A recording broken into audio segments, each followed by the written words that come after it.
Hello, this is Joaquin Lippincott, CEO of Toad, and I am here today with Barry Russell with Qumulo. He is the SVP of Business Development and the GM of Cloud.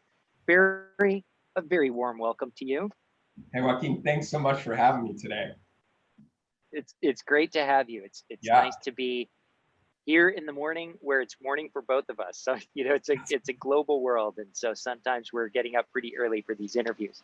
Yes. But for those who are uninitiated in terms of not knowing much about Qumulo, what would you say about the company? Just tell us about what you do. Yeah, Qumulo's been in business for several years. We're a high growth software company based in Seattle, Washington. And we focus on helping customers do some pretty incredible things with large petabyte scale unstructured file data. In fact, we recently closed an E round of funding that put our valuation right around 1.2 billion, which we're super excited about because it's just going to enable us to build new product, and drive even more that our customers are asking for. So that's our core focus on structured file data. All unstructured. And how did you get involved in the AWS/cloud space? Well, I started in cloud kind of generically. I sort of fell into it in a way when I was working at Microsoft back in 2008. And then I joined Amazon AWS specifically in 2012 to build and then run their AWS marketplace, which was the B2B software store. And I did that for many years. I also ran and built out another service for them called AWS Service Catalog. But that got me into the whole growth and explosion of public cloud and how customers were using that across their private environments, so on. So it's been a fun journey since 2012. That's cool. I had no idea about the history with the marketplace. I have a whole other list of questions I'm sure I could ask you about, but let's stick with Qumulo.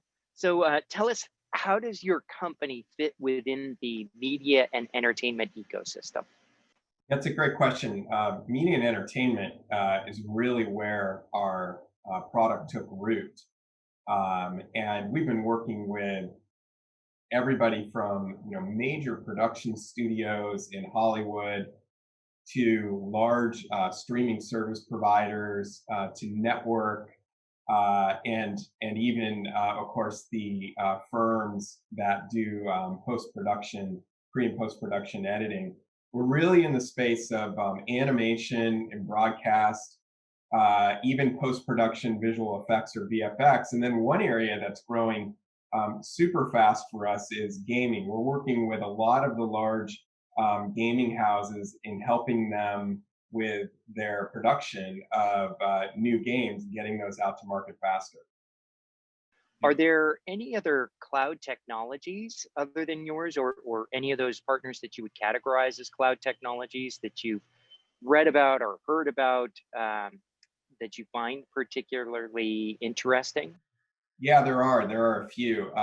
If we move outside of the M&E space and you go into automotive, particularly autonomous driving, or go to a large electronics, consumer electronics manufacturer as an example, both of those industries are collecting unstructured file data and oftentimes pulling it up to the public cloud, pulling it up to a cloud provider like AWS, utilizing their IoT platform Greengrass, or even pushing the data through their AI engine SageMaker to create models. And so we found a lot of adjacent partners, whether it's in the metadata tagging space, which requires AI.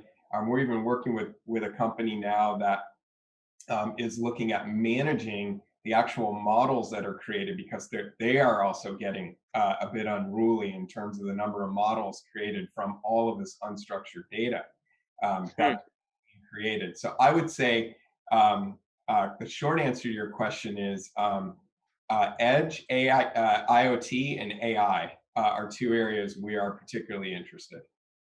Interesting. And what do you think the impact of cloud is going to be on business over the next, say, 3 years? Well, it'd be hard for me to predict.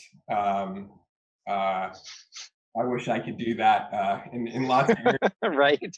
But, uh, look, I think the result of what we've all faced the last, let's say, 7, 8 months has really shined a light on businesses that are kind of able to operate from a screen, able to operate Hmm. digitally, or have transformed what were non-digital to digital based applications and services for their customers across all industries.